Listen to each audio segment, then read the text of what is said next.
It's not over. Juan ingin terus berjalan mengabaikan Ana, tapi Ana seolah sengaja menahan Juan saat berpapasan.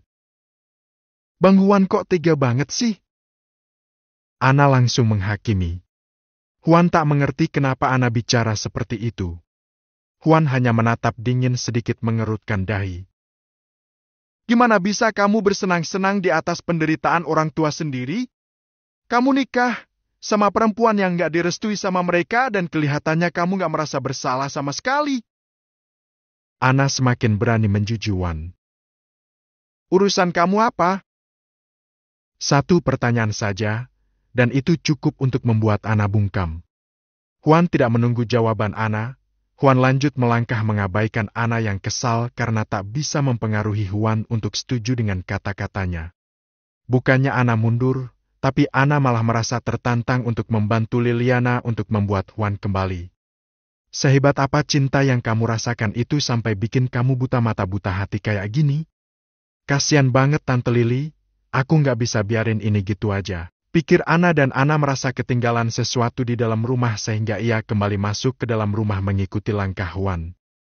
Juan bertemu Liliana di ruang tengah rumah. Kebetulan Liliana memang masih duduk di sana dan belum beranjak. Liliana cukup kaget. Senang sekaligus kecewa ketika Juan datang. Orang yang ia nantikan akhirnya kembali, tapi kemudian Liliana yakin kalau Juan tak akan semudah itu untuk berubah pikiran. Juan datang memang dengan sikap yang dingin dan tak menunjukkan rasa menyesal sama sekali. Justru dia memperlihatkan sekilas sisa-sisa kebahagiaannya di depan mata Liliana. Tante, handphone aku ketinggalan di sofa ya. Ana kembali dan menahan langkah di belakang Juan yang masih berdiri dan tak lantas duduk. Liliana melirik ke arah sofa yang tadi Ana duduki dan di sana memang ada ponsel Ana yang tertinggal. Iya, sayang. Itu ponsel kamu, ambillah, Tante mau langsung ke atas ya. Kata Liliana pada Ana. Dan dia tidak menganggap kehadiran Juan. Juan sudah tahu kalau situasinya akan seperti ini. Iya, Tante? Tante mau ke kamar Tante? Mau aku bantu jalan ke atas? Ana menawarkan jasa. Tentu saja, Ana. Tolong Papa Tante sampai ke kamar Tante ya, Tante masih lemas, gak yakin gak sempoyongan berjalan di anak tangga. Sahut Liliana benar-benar tidak menganggap Juan. Ana berjalan hendak mendekat pada Liliana, tapi Juan menghalangi Ana lalu menoleh dengan tatapan mata tidak suka. Kamu pulang aja. Juan mengusir secara tidak langsung. Aku mau bantu Tante Lili kok. Tukas Ana. Gak usah. Kamu pulang aja. Makasih udah nemenin Mama. Cegah Juan. Juan meraih ponsel Ana yang tertinggal di sofa itu lalu menyerahkannya pada Ana. Ana sebal.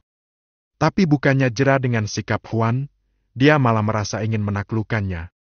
Bersama dengan restu Liliana, Ana memiliki keyakinan kalau dirinya akan mampu mencuri hati Juan satu hari nanti. Juan ingat kata-kata istrinya tadi pagi kalau itikat baiknya pasti akan berbuah manis walau akan melalui proses yang lama. Juan mengabaikan Ana lalu maju 2 langkah pada Liliana, kemudian menopang tubuh Liliana untuk dibantu berjalan menuju ke lantai 2 rumah.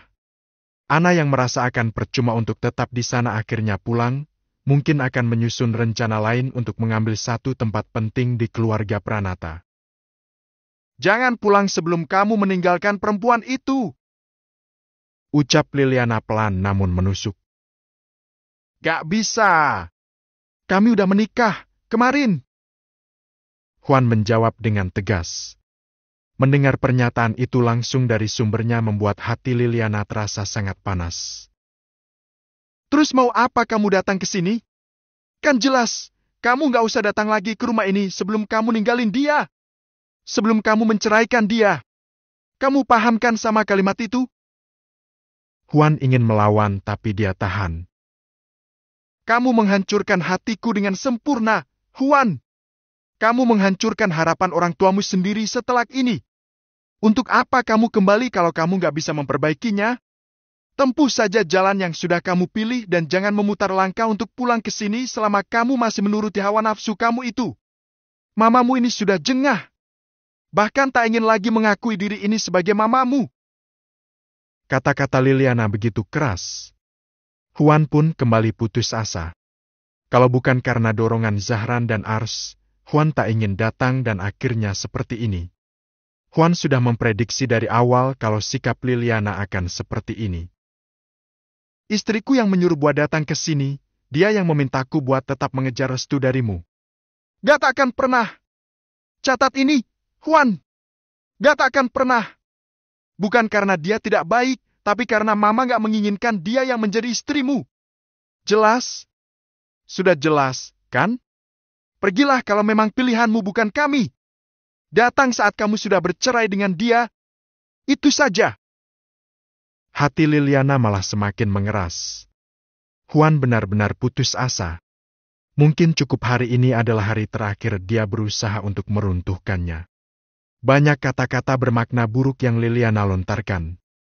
Seperti tak ada lagi kesempatan untuk Huan menjadikan Ars sebagai menantu yang resmi dan diakui di hadapan keluarganya.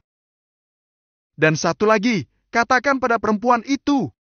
Gak perlu sok menasihati kamu buat baik pada kami, karena kebaikan kamu gak akan pernah berarti selama dia masih bersama dengan kamu. Tegas Liliana untuk terakhir kalinya sebelum ia melangkah menjauhi putranya sendiri. Drama is not over. Drama benar-benar masih berlangsung dan Huan lelah dengan drama itu. Bi, tolong saya. Teriak Liliana pada salah satu artnya. Biayan sigap datang menghampiri Liliana yang berdiri agak sempoyongan setelah melepaskan diri dari Huan. Iya, Bu. Bantu saya jalan ke kamar saya. Baik, Bu. Biayan menyempatkan diri menoleh ke arah Huan yang diam 1000 bahasa. Huan pun mati rasa, semakin hilang respek pada orang tuanya. Kenapa ada orang tua seperti itu? Apa itu pantas? Tak menunggu lama lagi, Huan pergi bahkan ia tak sempat untuk duduk. Huan akan mengabarkan ini pada istrinya agar istrinya tak bersikeras menyuruhnya untuk menemui Liliana dalam waktu terdekat ini karena itu akan sangat percuma. Tadinya Huan ingin bertemu dengan Adiaksa, tapi sepertinya Adiaksa sedang tidak ada di rumah. Ana masih ada di mobilnya dan tidak benar-benar pergi. Seperti sengaja ingin menunggu Huan. Kok nggak lama? Tanya Ana. Huan tidak peduli dan masuk ke dalam mobilnya Zahran. Aku mau ingetin aja, kalau di dunia ini nggak ada yang lebih pantas kita muliakan kecuali ibu. Kata Ana walau diabaikan oleh Huan. Huan tidak benar-benar mendengarkannya dan memundurkan mobilnya untuk berputar arah dan meninggalkan halaman rumahnya. Ana hanya mendengus kesal sepeninggal Huan. Apa? Sama-sama keras kepala. Zahran's family sedang menikmati weekend seru dengan berjalan-jalan bersama ke akuarium raksasa. Mereka semua ingin menyenangkan Arkana yang sangat memimpikan wisatanya hari ini. Berjalan-jalan di lorong bawah air melihat kehidupan makhluk laut hanya dengan dibatasi dinding kaca super tebal dan super kuat sehingga tak perlu mengkhawatirkan apapun. Itu apa, Mah? Itu ikan Nemo ya? Iya, itu tuh clownfish atau ikan badut. Jelaskan Shanum setiap kali Arkana bertanya tentang apa yang dilihatnya. Masing-masing dari mereka memiliki kesibukan sendiri. Melissa dan Neres juga menikmati wisata kecil itu, walau cukup membosankan untuk orang dewasa seperti mereka, tapi Melissa dan Neres ikut meramaikan pikniknya Arkana. Rush, lihatlah! Kata Melissa lalu mengedarkan pandangan matanya ke sekitar. Kenapa? Tanya Neres tak mengerti. Orang-orang datang dengan anak-anak mereka. Kesini tuh cocoknya bawa anak biar ada yang bertanya sama kita dan kita menjawabnya. Keluh Melissa. Kini Neres mengerti. 2 tahun lebih berlalu dan mereka belum juga mendapatkan garis 2. Neres sangat mengerti keresahan hati Melissa. Kita akan mendapatkannya di waktu yang tepat. Di saat semuanya siap. Kita sedang berusaha, kita juga nggak lepas berdoa, kita tinggal memupuk kesabaran, pasti secepatnya kita akan segera mendapatkan buah dari kesabaran kita. Neres begitu bijak. Neres tak lelah mendengarkan keluh kesah istrinya soal mengapa mereka belum juga diberikan momongan. Iya sih, tapi kita ini sama-sama sehat. Gak ada masalah dengan reproduksi kita, tapi kenapa begitu sulit? Shanum bahkan gak merencanakan kehamilan keduanya, tapi malah gampang banget dapatnya. Ayo dong, jangan melo begitu. Bujuk Neres. Jujur aja, lihat pasangan muda momong anak tuh suka bikin aku insecure. Ya, ke satu no. I feel you. Tapi kita nggak bisa melakukan apapun selain bersabar. Kamu kenal sama si Jelly kan? Nah, kalau nggak salah, dia itu nikahnya sebelum kita dan istrinya baru dikaruniai kehamilan belakangan ini. Udah ya, jangan putus asa begitu dong. Neres juga tak lelah membujuk istrinya. Entahlah, nanti malam kita usaha lagi. Bisik Neres dengan nada suara yang nakal. Mau usaha apa doyan sih? Balas Melisa. Dua-duanya? Haha. Jawab Neres selalu mencubit pinggang Melisa agar tidak galau terus. Ih, geli tahu. Bukannya seneng dibikin geli? Ya, tapi nggak di sini juga kali. Awas ya, nanti aku loh yang akan bikin kamu geli sampai terkencing-kencing. Ancam Melisa, tapi setidaknya candaan itu membuat Melisa lupa dengan kegalauannya. Wah, malah jadi nggak sabar nunggu nanti malam. Ish! Shanum melihat keseruan Melisa dan Neres dan Shanum ikut senang. Selain mereka, Biija, Yayuk juga menikmati wisata kecil itu. Sementara Ilham dan Airin sibuk bergantian mengasuh Arkana. Menjadi tour guide dadakan untuk Arkana yang tanya ini, tanya itu tiada henti. Kamu pegel? Mau duduk? Tanya Zahran begitu memperhatikan istrinya. Enggak kok. Jawab Shanum. Kalau pegel, kita pergi ke cafe di luar dan biarin Ear sama opa-omanya. Ajak Zahran. Enggak kok, Bang. Tunggu yang lain aja, biar kita makan siang sama-sama. Oh iya, barusan siapa yang nelpon? Juan. Mau balikin mobil. Oh. Kok cepet? Apa mereka udah check out dari hotel? Katanya udah sejak tadi pagi. Juan udah nurutin saran abang buat nemuin mamanya, tapi kayaknya hasilnya nggak baik. Kayaknya Juan tetap nggak diterima selama Juan masih memilih Harsh. Shanum menyayangkan hal itu. Ternyata drama benar-benar sulit untuk diakhiri. Kita bantu doa aja. Semoga masalah mereka cepat selesai. Iya. Kita nggak bisa apa-apa, nggak bisa lebih dalam untuk turut campur urusan mereka. Satu-satunya yang paling bisa kita lakukan ya cuma bantu doa. Semoga hati Tante Lily diluluhkan, dan semoga Juan bisa membuktikan kalau pilihannya sekarang ini memang yang terbaik. Shanum mengangguk sambil tersenyum. Shanum sangat setuju dengan ucapan suaminya. Papa, aku mau cendol. Arkana berlari ke arah Zahran lalu meminta cendol pada Zahran. Hah? Cendol? Kenapa tiba-tiba pengen es cendol? Tanya Zahran jadi gemas. Iya, Ear, kenapa kok tiba-tiba pengen cendol? Random banget deh kamu. Tanya Shanum kemudian sambil tertawa kecil mendengar permintaan anaknya. Airin dan Ilham berjalan mendekat dan ikut tertawa-tawa kecil. Tadi Ear lihat anemon laut dan nanya-nanya, katanya kok mirip cendol, jadinya malah kepikiran pengen minum es cendol. Kata Airin bercerita dengan gemas. Oh ya? Ya ampun, masa anemon laut disamain sama es cendol sih, Ear? Lucu banget deh kamu, nak. Shanum juga tergelak menertawakan anaknya. Habisnya bentuknya mirip dawat sama cendol, yang pernah papa beliin waktu kita ke vilanya Om Juan Lo. Rasanya enak dan aku jadi mau sekarang. Dali Arkana. Ya, nanti opa carikan di luar ya. Kalau di cafe sih mungkin gak akan ada, nak. Ilham sigap akan memenuhi kemauan sang cucu. Janji ya, opa? Ya. Keseruan berlanjut sampai Arkana bosan melihat-lihat. Mereka semua kemudian kompak untuk menepi dan makan siang di kafe walau Arkana terus merengek minta dibelikan es cendol. Ilham harus keluar dari kawasan wisata itu untuk mencarikan es cendol keinginan cucu kesayangannya. Ilham sama sekali tidak keberatan. Tadinya Huan ingin mengembalikan mobil Zahran tapi dia baru tahu kalau Zahran sedang keluar dengan keluarga besarnya. Huan pun pulang pada istrinya yang sedang sibuk beres-beres rumah yang dikontrakan oleh Bu Desi untuk mereka tempati. Letak rumah itu hanya terhalang 1 blok saja dari rumah Nana. Rumahnya kecil mungil tapi cukup untuk Huan dan Arsh. Ada 2 kamar, kamar mandi, dapur kecil dan ruang utama di dekat pintu masuk. Aku udah buang semua sampahnya, Kak. Arighi pun ikut membantu. Oke. Makasih ya. Kerjaan kita udah selesai, berkat bantuan kamu dan ibu juga.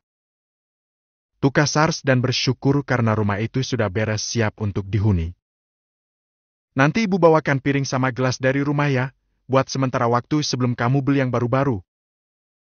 Kata Nana. Iya, Bu, aku nggak tahu isi kado apa aja. Kemasannya sih ada beberapa yang jumbo, ada juga yang kecil-kecil. Aku harap sih itu isinya alat-alat rumah tangga. Hei, ngarep. Ya udah nanti kamu buka-bukain kado dari teman-teman kamu. Kurangnya kamu catat biar kamu beli nyicil satu-satu. Yang paling utama tuh ada tempat makan, minum, penanak nasi sama alat masak. Biar nggak melulu jajan di luar. Masak sendiri akan lebih hemat loh. Nana memberi saran berarti untuk Arsh. Iya, Bu, aku akan jadi istri yang bijak dan ekonomis. Biar bisa nabung dan beli rumah sendiri. Itu bagus. Tapi ekonomis bukan berarti pelit lo ya. Ya, aku tahu Bu. Ibu tinggal dulu ya, nanti sore ibu kesini lagi sambil anterin beberapa barang kamu yang ketinggalan di rumah. Oke, Bu, makasih banyak ya udah bantuin aku. Kalau butuh apa-apa, bilang ke ibu ya. Iya, Bu. Nana sudah pamit dan pergi bersama Arighi. Ars menatap ke sekitar.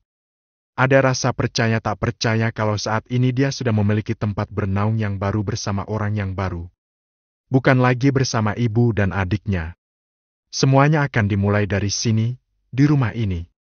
Ucap Ars di dalam hati. Mimpi, cinta dan cita akan tercipta di rumah itu. Ars sangat yakin, walau tidak menjadi kaya raya, tapi dia akan mendapatkan kehidupan yang lebih baik dengan Huan. Bersama dengan ibu dan adiknya. Oke, semuanya udah beres, tinggal catat apa-apa saja yang perlu aku beli buat melengkapi rumah ini. Ars menarik secari kertas dan bolpoin di atas meja dan saat hendak mencatat, dia mendengar suara mobil terparkir di depan rumah. Itu pasti Huan. Walaupun tidak melihat sosoknya, tapi kemunculan Huan bisa ia rasakan dengan hatinya. Dan benar saja, Huanlah yang datang, dia datang dengan wajah yang agak lesu, sambil membawa 4 porsi makanan dalam kotak yang tadi ia beli di jalan. Hai! Sapa Ars dengan hangat. Masih terngiang bagaimana gagahnya Huan berbuat padanya semalam. Dan hal itu meninggalkan kesan yang membuat Ars semakin jatuh cinta pada suaminya. Ibu sama Agi mana? Nih, abang beliin makan siang buat kita makan sama-sama. Kata Huan lalu meletakkan kantong kresek itu di atas meja. Baru aja mereka pergi, belum 10 menit deh kayaknya. Nanti deh aku anterin ke rumah ibu. Huan hanya mengangguk. Dan perkataan Liliana masih menghantui ketenangannya. Aura Huan membuat Ars sedikit cemas. Ars yakin kalau ada hal tidak menyenangkan yang Huan alami saat menyambangi rumahnya tadi. Gimana? Tanya Ars. Huan hanya menukas dengan senyum getir. Ada rasa tak tega harus mengatakan yang sebenarnya. Pasti kamu akan terluka kalau kamu dengar langsung apa yang Mama katakan tadi, ucap Huan di dalam hati. Huan urung mengatakannya karena tak ingin menyakiti hati Ars. Tapi Ars sudah menduganya dan dia pun hanya bisa tersenyum pasrah menanggapi diamnya Huan. Kedatangan Adiaksa.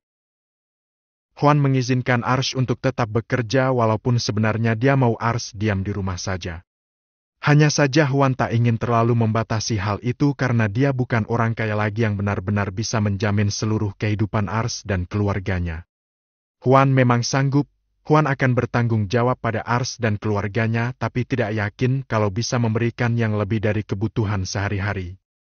Oleh sebab itu, Huan tetap mengizinkan Ars tetap bekerja sampai dirinya dan kawan-kawan bisa mengembangkan bisnis bengkelnya. Walau sibuk di bengkel, tapi Huan pulang dulu menyempatkan waktu untuk mengantar istrinya berangkat ke toko.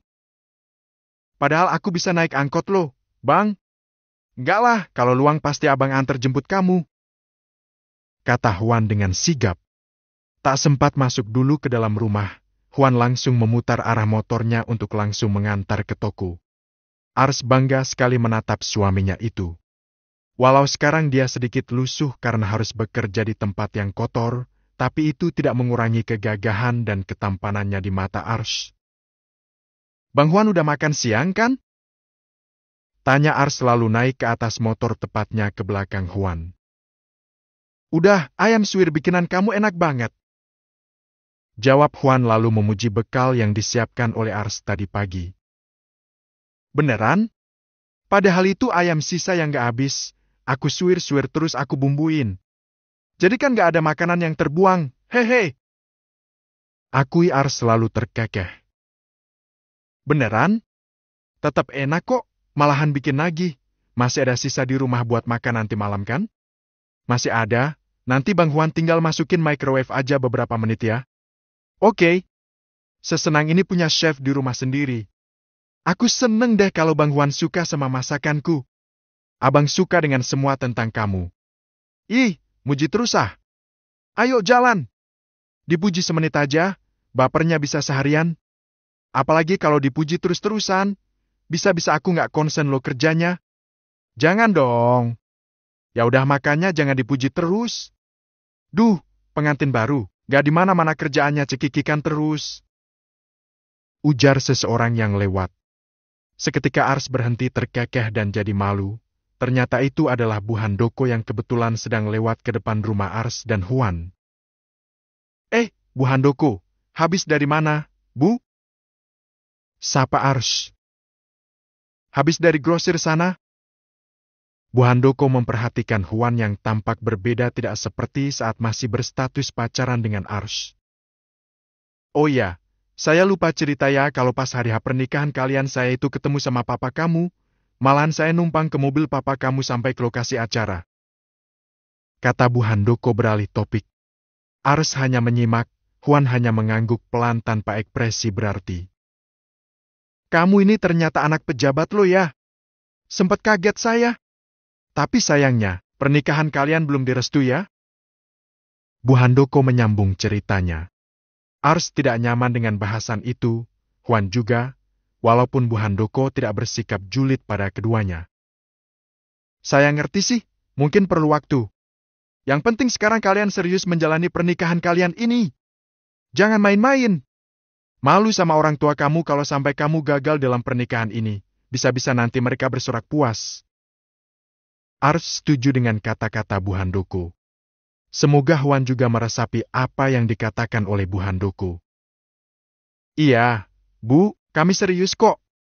Saya udah dewasa, Bang Huan juga udah jauh lebih dewasa. Kami akan berusaha membangun rumah tangga yang baik yang kelak bisa membanggakan orang tua kami. Kata Ars dengan yakin. Huan bangga dengan jawaban Ars sehingga Huan merasa tak perlu menyahut Bu Handoko juga. Kita berangkat sekarang? Tanya Huan sambil menoleh sedikit pada Ars. Iya, Bang. Bu, kami pergi dulu ya. Oh iya silakan, hati-hati di jalan. Setelah itu, barulah Huan mulai jalan untuk mengantar istrinya menuju ke toko tempat ia bekerja. Bu Handoko melihat kepergian Ars dan Huan. Malang sekali nasibmu, Ars. Tapi semoga aja ini akan jadi sumber kebahagiaanmu. Anak yatim pekerja keras sepertimu layak mendapat kebahagiaan, pantas untuk dimuliakan oleh pasanganmu. Secara spontan, Bu Handoko mendoakan Ars. Ana mencari-cari informasi tentang Ars dan dia sudah menemukannya. Ana lebih mudah menemukan Ars saat bekerja. Ana memarkir mobilnya ke halaman toko tempat Ars bekerja dan samar dia melihat sosok Ars yang sedang sibuk melayani pembeli lewat dinding kaca toko. Pantas saja Tante Lili sulit menerima kamu. pekerjaan kamu ini gak akan pernah bisa dibanggakan sama beliau. Demi Tante Lili aku bela-belain belusukan kayak gini. Ucapnya lalu agak menggerutu dan turun dari mobilnya. Entah apa rencana Ana, tapi dia sepertinya memiliki tujuan lain selain untuk berbelanja ke toko itu. Lebih tepatnya hanya ingin menemui Ars secara personal. Ana berjalan masuk ke dalam toko. Saking sibuknya, Ars sampai tak menyadari kedatangan Ana. Ana mengambil sebotol minuman ringan agar bisa face-to-face di meja kasir dengan Ars. Terima kasih. Terima kasih, Bu. Terima kasih, Mbak.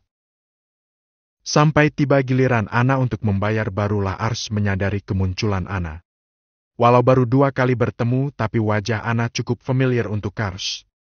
Melihat Ana yang selalu tampil cantik dan elegan, lalu menatap dirinya sendiri yang hanya berseragam toko minimarket, lumayan membuat Ars insecure. Terlebih, perempuan seperti Ana lah yang menjadi menantu ideal bagi Liliana. Udah itu aja, gak usah pakai kresek, kata Ana setelah meletakkan botol minumannya di meja Ars. Iya. Tukas Ars selalu berusaha seprofesional mungkin. Bisa nggak aku minta waktu sebentar? Tanya Ana.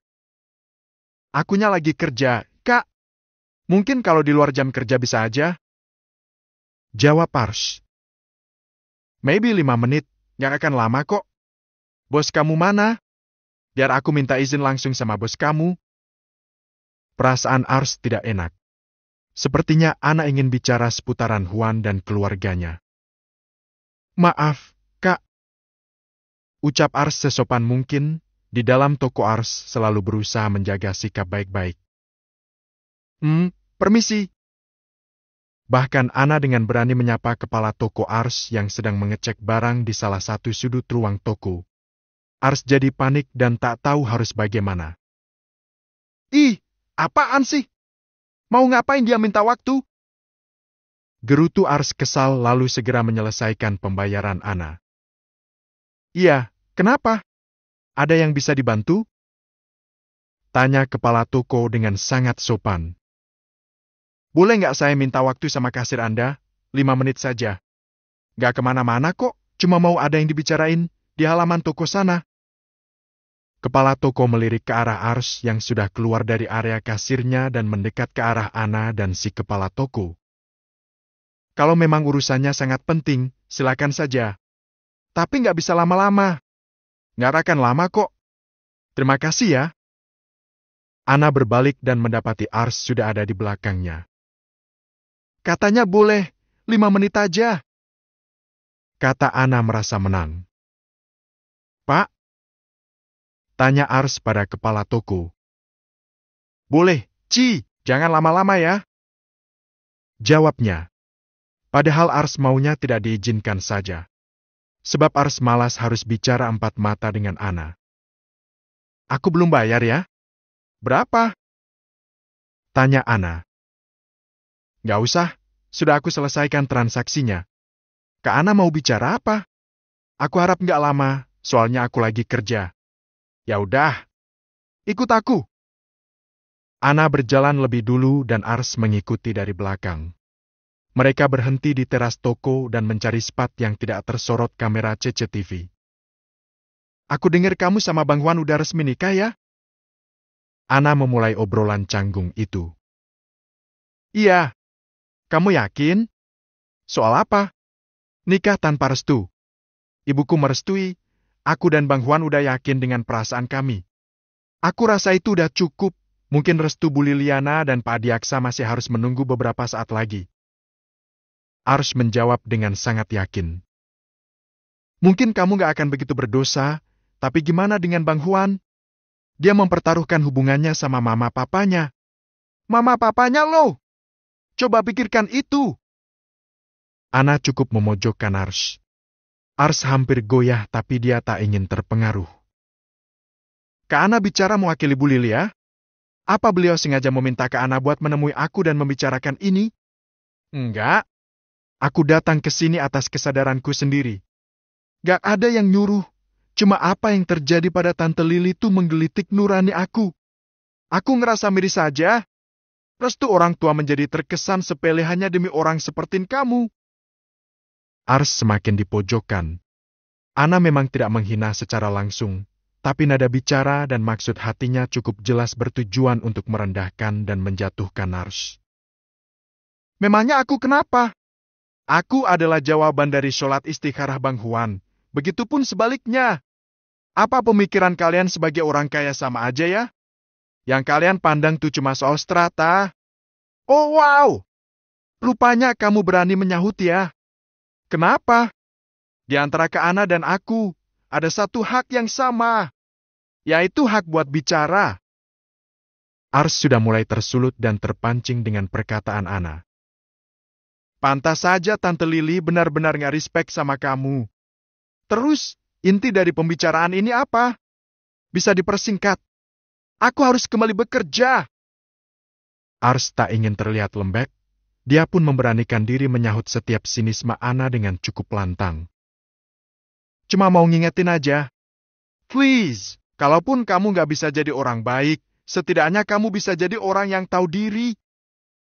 Ana menusuk Ars dengan tatapan mata dan ujaran yang sama tajamnya. Kamu menyebabkan seorang anak jadi durhaka sama orang tuanya. Kamu nggak takut ya? Itu bisa menghalangi pernikahan kalian dari keberkahan.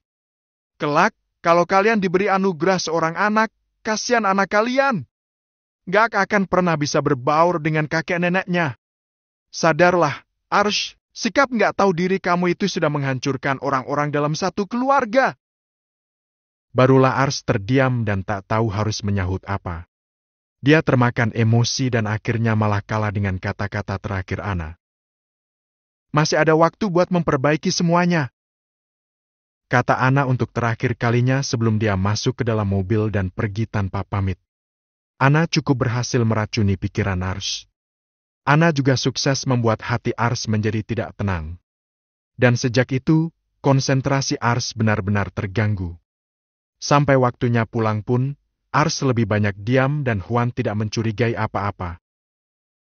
Kamu nggak bawa jaket? Tanya Huan saat Ars keluar dari toko dengan kardigan yang tidak terlalu tebal, padahal ini menjelang tengah malam dan angin semakin kencang terasa.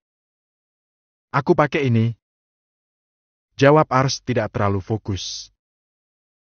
Tapi ini tipis, nggak bisa melindungi kamu dari angin yang kencang. Kata Huan sembari melepas hoodie miliknya lalu menyerahkannya pada Ars. Ini, pakai ini. Ars sejenak diam dan menatap pada Huan. Walaupun hanya tindakan kecil, tapi itu benar-benar bermakna dalam. Huan tak ingin Ars kedinginan. Cepat pakai, atau mau dipakein? Ars terharu, tapi perasaan harunya bercampur dengan apa yang Ana katakan tadi sore.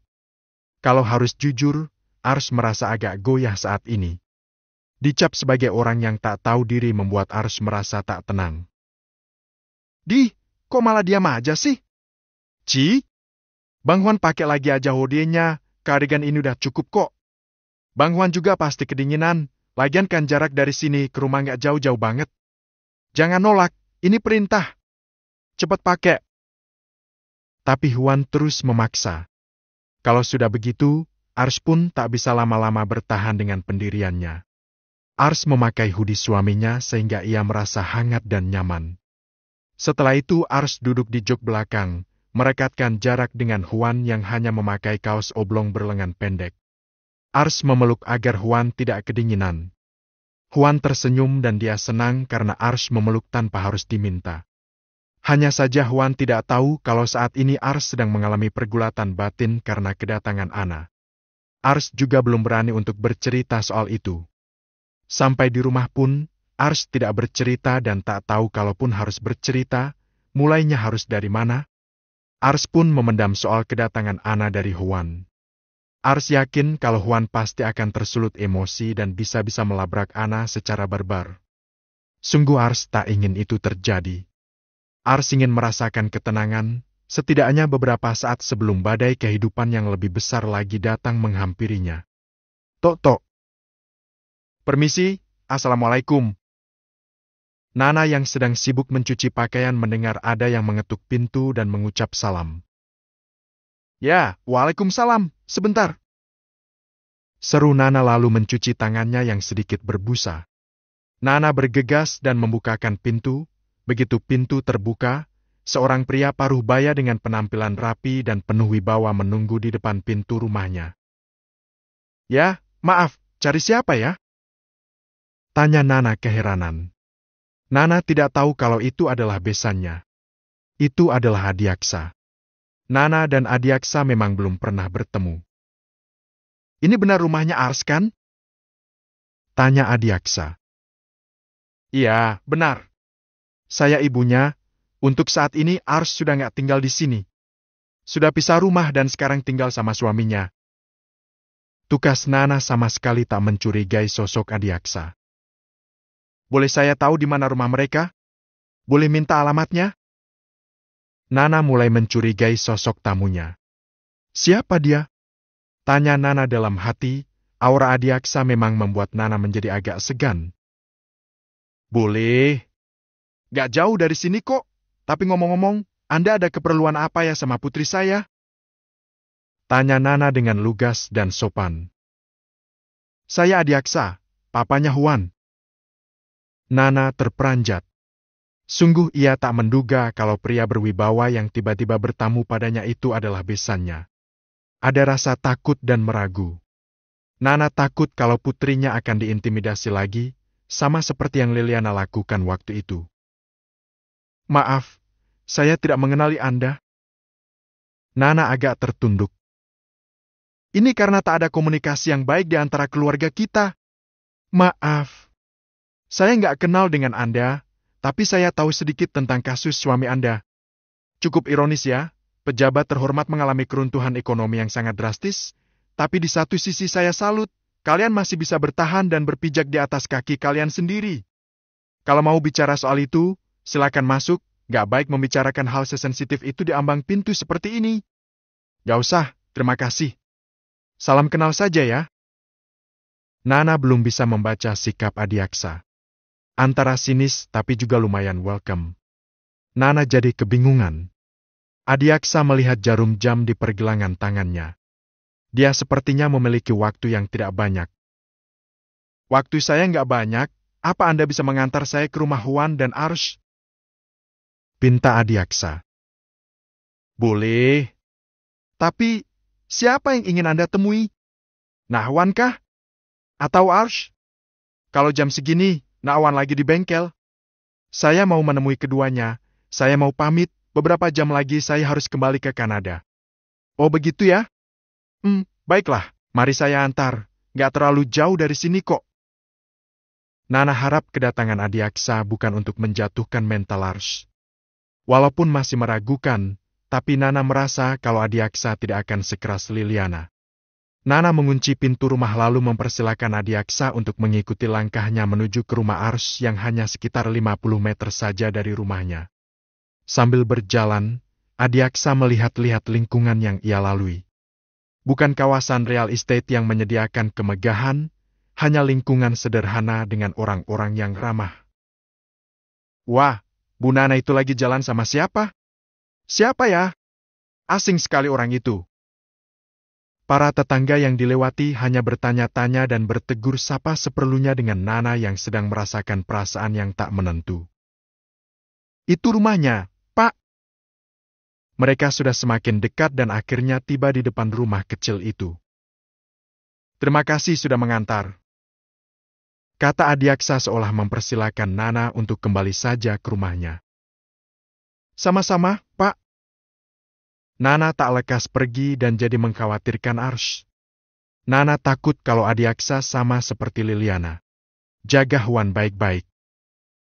Ars menerima Adiaksa sebagai tamu. Sama seperti Nana, Ars tak